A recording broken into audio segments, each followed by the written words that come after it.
Yo guys, what's going on? Welcome back to another video. Today's video we're going to be reacting to 5 disturbing recordings left by missing persons. Um, let's just get straight into it. If you guys enjoy this reaction, leave a like, subscribe, and I'm gonna turn my light off and put on my blue light glasses on. And yeah, let's get straight into this reaction. Let's click play. Let's do it. Hold on, the video cut off, but we're back. Alright, there we go. On July 29th, 2008, a mother of two named Susan Powell recorded a video where she documented the assets in her home in Utah, just in case, in her own words, something happened to her. This is me, July 29th, 2008. It is 12:33 Mountain Time. Covering all my bases, making sure that if something happens to me or my family or all of us, that our assets are documented. Hope everything works out and we're all happy and live happily ever after as much as that's possible. The video was made on her attorney's advice, who feared that Susan's husband Josh might attempt to sell some of her most expensive assets. In the years leading up to the now infamous video's recording, the couple's marriage had been under a lot of strain, and during the recording, Susan lets on that things had been everything but peaceful between her and Josh over the past few years. This is all Shouldn't have got a marriage, bro. a year or less through Home Depot on my credit. Josh bought a lot of stuff and then he had to bankrupt it. And then he bought a little bit more on my credit. There's a nice lamp. These are things to roll wood with. And I had necklaces too. I don't know where those are. I just got in a rage, as you can see, and broke this. There's duds and pearls and opals in there. Broke this and threw all my DVDs and made a mess because he was angry at me about a year or two back. Damn. Although Susan had been seeing a divorce attorney to look into the possibility of leaving her husband, they were still living together in 2009, almost a year and a half after the video was recorded. On the morning of December 6th of that year, Susan went to church with her two boys, after which a neighbor went to visit her, leaving her house at about 5 p.m. That night, Josh allegedly took the couple's two boys, Charlie and Braden Powell, on a camping trip in the middle of the night in blizzard conditions to a campsite on the Pony Express Trail. Bro. According to Josh, Susan stayed home because she was tired. The story goes that the next day, Susan's family and friends reported her missing when her two boys weren't dropped off at daycare. When Josh came back from the supposed camping trip with his sons, he said that when he had left the previous evening, his wife had been sleeping peacefully at home and that he had no idea what could have happened to her. No way, bro. He After definitely searching killed the her or couple's some house shit. in Utah, police found no signs of foul play, but things continued to get stranger as the investigation continued. Inside Susan's safe deposit box at the bank where she worked, the cops found a handwritten will and testament in which Susan alleged that Josh had taken out a $1 million life insurance policy on her a few weeks prior. Disturbingly, she also wrote, "If I die, it may not be an accident." About 10 days after she mysteriously disappeared, the authorities also found that Josh had filed paperwork to withdraw money from a retirement account, and he was officially declared a person of interest in the case. Suspiciously, Susan's family and friends reported that during the search efforts, Josh never seemed to show a genuine interest in finding his wife. But despite the mountain of evidence stacked against him, Josh Powell was never formally charged in his wife's disappearance. During the investigation, the cops questioned the couple's two sons, but it was hard to get any solid information out of them on account of their age. Even though they mentioned that Josh had taken Susan with them on their camping trip on the night of the disappearance, they also made outlandish claims, including allegations that they had arrived at the campsite by airplane. This made it impossible to use their statements as evidence that Josh was responsible for his wife's disappearance. Shortly after, Josh and his two sons moved back to their home state of Washington, but the authorities soon determined it wasn't safe for Braden and Charlie to be living with their father in the middle of the investigation, and Josh lost custody of the boys. This is where things get extremely disturbing. Oh my god, what's gonna happen next, bro? On February 5th, 2012, more than 2 years after Susan's disappearance, a state caseworker brought the two boys to Josh's house for what was supposed to be a supervised visit. Immediately upon their arrival, Josh locked the social worker out of the house and took the lives of both his children and himself by setting the house on fire with gasoline. If his behavior during the initial phases of the investigation was suspicious, Bro, that's messed up, bro.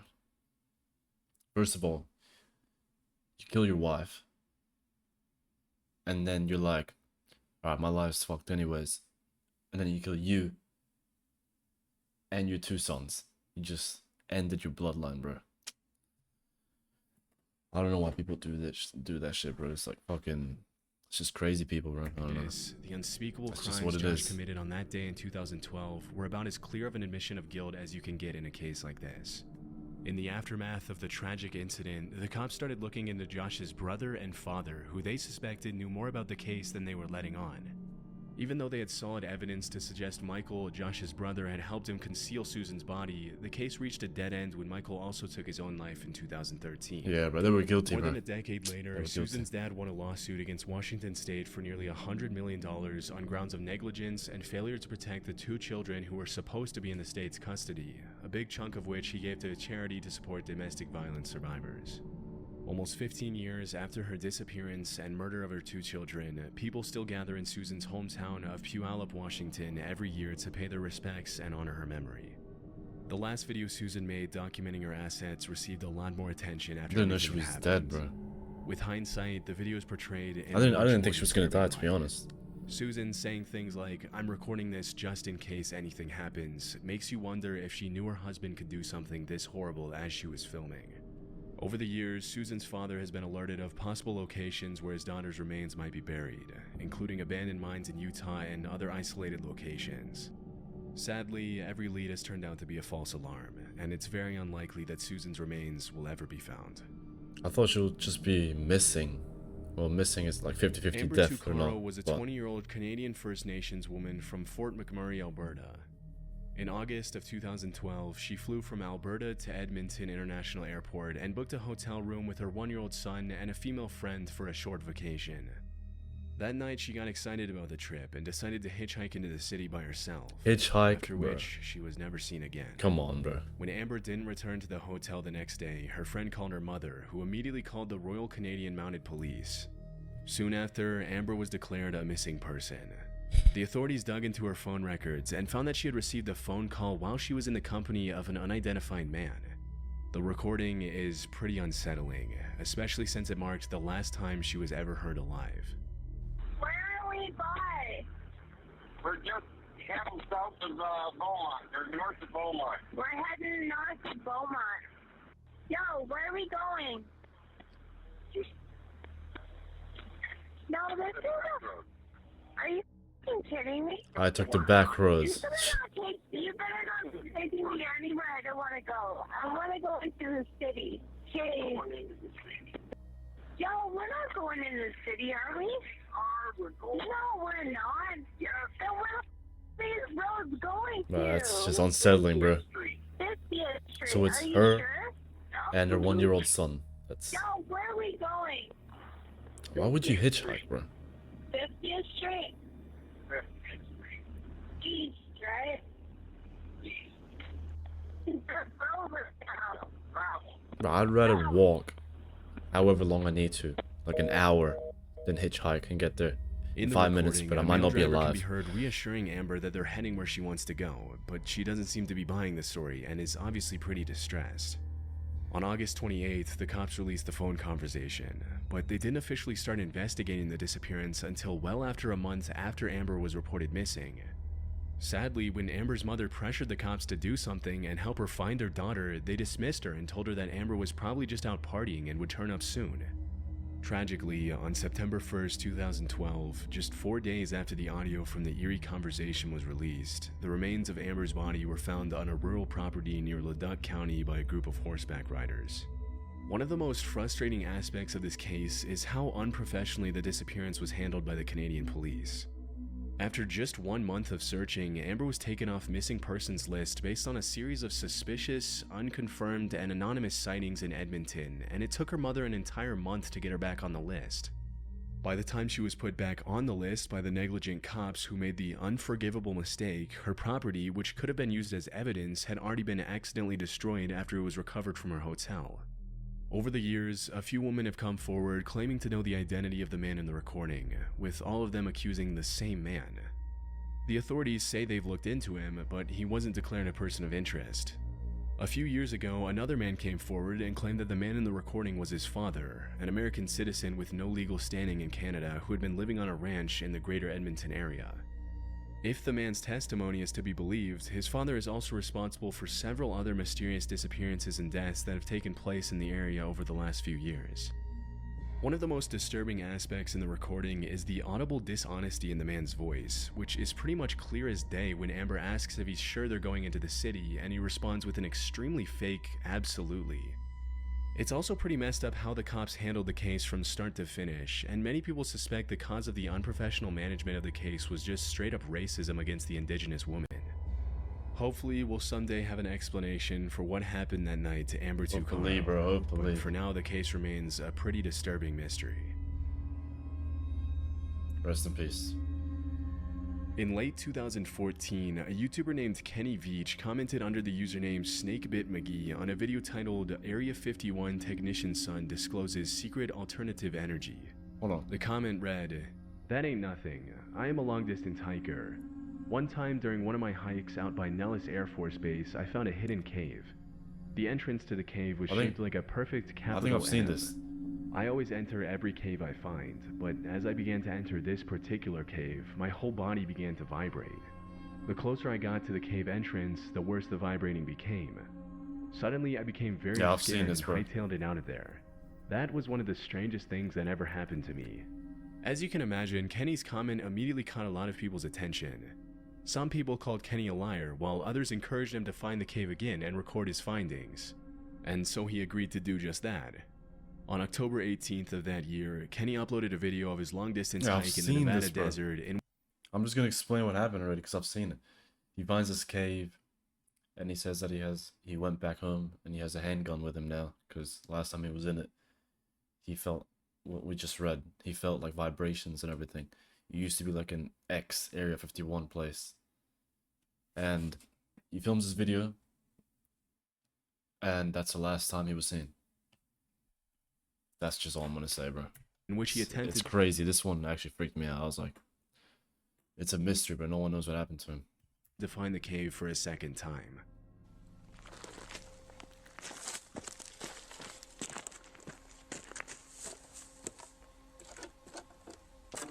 Well, here I am on my hike up here in the mountains north of Las Vegas. This is a canyon I just walked up in. Now you can't tell, but my truck is way out there by the mountains at the very, very end of this valley. At the beginning of the video, Kenny stands at the top of an abandoned mine shaft and gives his viewers an introduction into the monstrous hike that lies ahead of him that day. As the day goes on, he continues to record what he sees as he travels through the Mojave Desert trying to locate the cave again. There's some interesting stuff coming up here. Look, see those? Look at that. Kind of right there. That's kind of cool. All right, I'm going to turn it off and then I'll turn it back on here. Look at that. That's pretty cool right there. Huh. That's some weird shit, All right, bro. off with the camera. Some weird shit. That was the end of the video Kenny posted. Because he failed to find the cave the second time through, a lot of his viewers criticized him pretty brutally, calling him a fraud and pressuring him into trying to find the cave for a third time. In a sea of comments provoking Kenny, a user named Lemmy Kilmister made a particularly disturbing and ominous comment that read, "No, do not go back there. If you find that cave entrance, don't go in. You won't get out." Still, on November 10th of that year, Bro, if I found some weird shit like that, and then someone commented on one of my videos, they were like, "Do not go there," or they say you'll never make it back, or you'll disappear. I'm listening to that person, bro. That's what I'm gonna do. I'm not gonna care about the views, or, you know, the attention that I'll get from the video. I'm not gonna care about that. I'll just be like, all right, this guy, the comment that said that'll be like my second opinion. I'll be like, okay, and that just made me think. I'll be like, okay, there's weird rocks. I vibrated weirdly when I went there the first time. I'm not going back. Or I'll try to get a video from far, and that's it. I wouldn't go in it, bro. Like, why do I have to find out what it is? I don't have to find out what it is. Kenny told his family he was going on an overnight hiking trip, and he set off by himself for the third time to find the mysterious M Cave in the Mojave Desert, one of the hottest and driest regions in the world. That was the last time he was ever seen. On November 22nd, 2014, 12 days after he set off on his search for the M Cave, a group of search and rescue volunteers found Kenny's phone lying at the top of the same mine shaft he had pointed out in his M Cave video. Unfortunately, after his phone was located, the case went cold, and Kenny's body was never found. After the mysterious disappearance, people started coming up with all sorts of theories to explain what could have happened to Kenny, with most people claiming that he had either fallen down the abandoned mine shaft or died of overexposure. Some of the more outlandish theories reported that Kenny could have witnessed a crime out in the middle of the desert and had to be silenced, or that he found a secret military base and was eliminated by the government.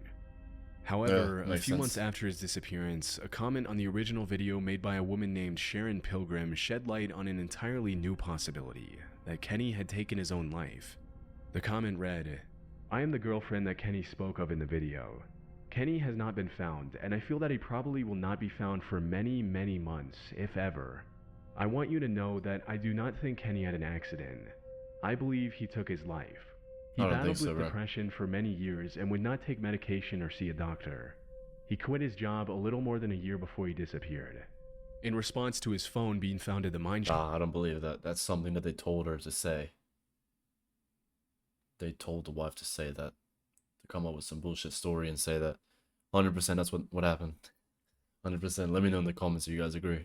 Sharon then added, "The mine shaft was about a 4-hour hike from his car. It is my feeling that he left it behind so that he could not be tracked from the GPS in it. He also did not take his video camera with him on this solo hike. It was left in his home, so he had no intention of filming anything. I am healing from my loss and look forward to new experiences with desert hiking, camping, and taking beautiful pictures of our desert. Enjoy your adventures of life, and thank you for the kind, loving comments sent my way." Even though the woman's comment seems pretty genuine and brings light to the very real possibility that Kenny took his own life, the case still doesn't have a solid conclusion. Over the years, several other YouTubers have found caves in the same area Kenny was hiking in. I've seen this as well. Like some other YouTubers, they literally, they made a video. They went to the cave, and I think one video, I think it's this one actually. This video, you see the M, but there's like fake M caves. There's like fake ones. Like there's one like this one. You see the M shape, but it's like closed off. So it's like that now that someone found it, they close it off, or they just make like separate M's everywhere to like catch you off guard and be like, right, this is fake. I don't know. Typically resembled the letter M, and recently one of them even had a danger restricted area sign put up next to his entrance. So who would go in that? It's possible that Kenny took his own life in the desert. His disappearance has still left more questions than answers. All I can say is rest in peace, On September 8th, 2015, a man named Tim from Mounds View, Minnesota contacted the police and told them his friend, 32-year-old Henry McCabe, a Liberian immigrant and auditor for the Department of Revenue, had gone missing. As per Tim's testimony, Henry had been at a barbecue hosted by a friend named Emmanuel earlier that day and had left to go to a nightclub at around 11 p.m. After following up with the two acquaintances who had been with Henry at the club on the night of the disappearance, the cops realized they had a pretty complicated case on their hands. According to the two friends who had been with Henry at the C'est La Vie nightclub in Spring Lake that night, Henry had been drinking pretty heavily, and upon leaving the club at around 2 a.m., he allegedly asked William, one of the acquaintances he was with, to drop him off at a gas station nearby. After getting dropped off by William, who thought it was strange that Henry rejected his offer to drop him off at his house instead of a random gas station, Henry called his wife a little after 2:20 a.m. According to his wife, Henry sounded pretty delirious on the call, and near the end of the conversation, she called one of Henry's friends to ask him to go get her husband. Even though the friend didn't answer the call, the last 2 minutes of the conversation between Henry and his wife were recorded by the friend's voicemail, and the content of the conversation is pretty disturbing. Oh, hell no, bro.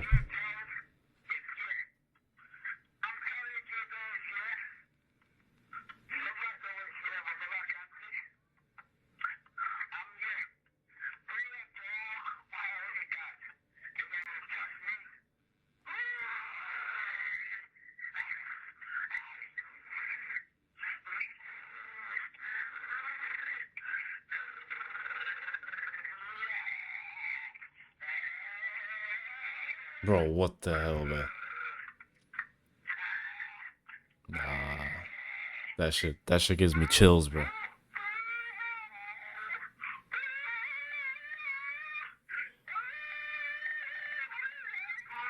Nah, man.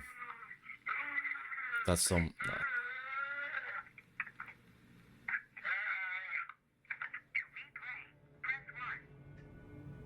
It's almost impossible to make out any of the words in the audio, That's and the creepy, combination bro. of That's growls, creepy. moans, and screams makes it hard to know what to even make of the recording. But needless to say, the voicemail is pretty unsettling. It almost sounds like the screams are coming from someone who's being attacked, but we obviously can't know for sure.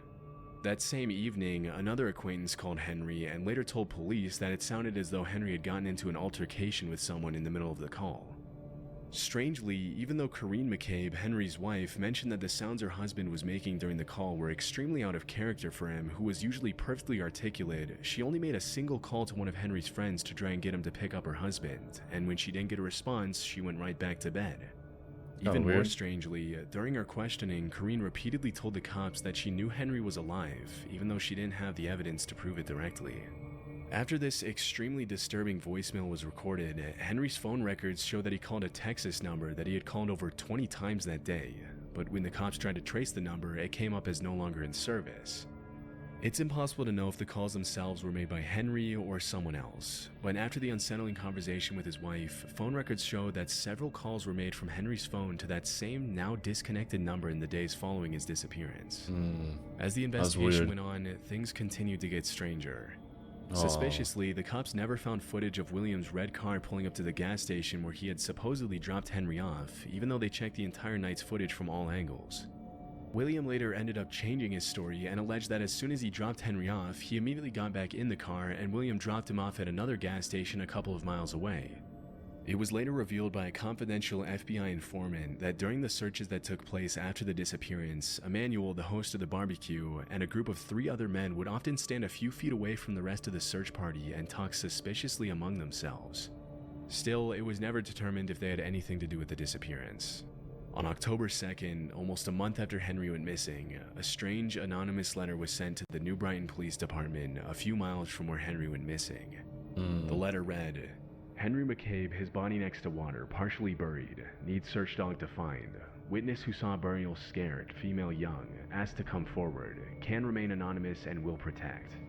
On November 2nd, the cops found Henry's body in Rush Lake, a few miles from where Henry had supposedly been dropped off on the night of his disappearance. Mysteriously, they didn't find any signs of foul play on his body, even though the anonymous letter suggests he was buried by someone else. Despite the lack of evidence on his body, it's possible that he was either forcibly drowned by a Rest group in of peace, bro. assailants, that he took his own life, or that something entirely different took place that night. The only thing we know for sure is that this is an extremely strange case that we'll probably never get a conclusive explanation for. Damn. In the summer of 2013, a 26-year-old oil worker from Texas named Brandon Lawson arrived home from work and immediately got into an argument with his long-term girlfriend. Things had been pretty tense between the couple in the days leading up to that evening, as Brandon had frequently been working Monday through Sunday, and the youngest of the couple's 2 children was only a few months old. Also, Brandon had recently relapsed into addiction, which further strained their relationship. It's unclear if his girlfriend kicked him out of the house or if he decided to leave after about an hour of arguing, but whatever the case, Brandon got in his silver Ford F-150 and drove away from his home in San Angelo at midnight on August 8th, after which he was never seen again. The incredibly strange events that took place over the next few hours have turned this case into one of the most mysterious and disturbing disappearances of the decade. About half an hour after leaving his house, Brandon made a phone call to his brother Kyle, letting him know that he was a few miles south of Braun on a stretch of highway in the middle of nowhere and that he was out of gas. After fetching a gas can from Brandon's house, which was about a mile away from his own, Kyle got into his car and prepared to drive to his brother's location. But things didn't exactly go according to plan for Brandon, and a few minutes later, at around 12:50 a.m., he made this disturbing call to 911. Oh, hell no, bro. 911 emergency. Yes, I'm in the middle of the field. The Staple just pushed some guys over. Right here going towards Javelin on both sides. My truck ran out of gas. There's one car here. Got chasing to the woods. Please hurry. Okay, now run that by me. I'm not talking to him. I actually ran into him. Ah, you ran into him. Okay. Got the first guy. Do you need an ambulance? Yeah, no, I need the cops. Okay. Is anybody hurt? Hello?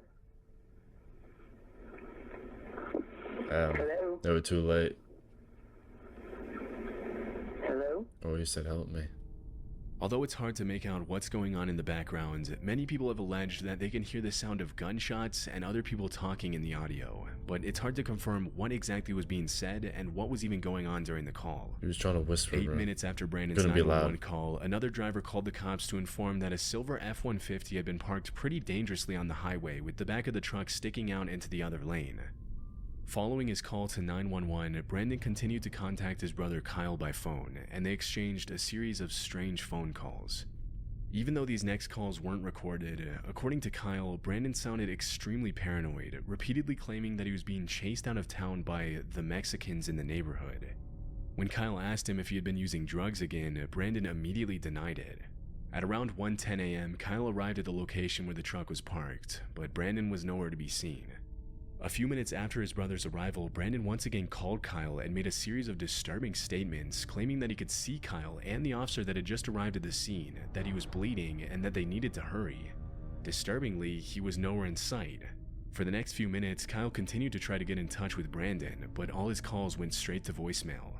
After failing to find him that night, the cops launched an official search for Brandon, complete with helicopters, thermal cameras, dogs, and a massive search party. Unfortunately, Brandon was nowhere to be found. It was later revealed that Brandon had cashed out his 401k on the night of his disappearance, suggesting he might have vanished on his own accord. However, due to his distressed phone calls to 911 and his brother, it's also possible that Brandon fell victim to some sort of cartel activity, or that someone he ran into on the road attacked him.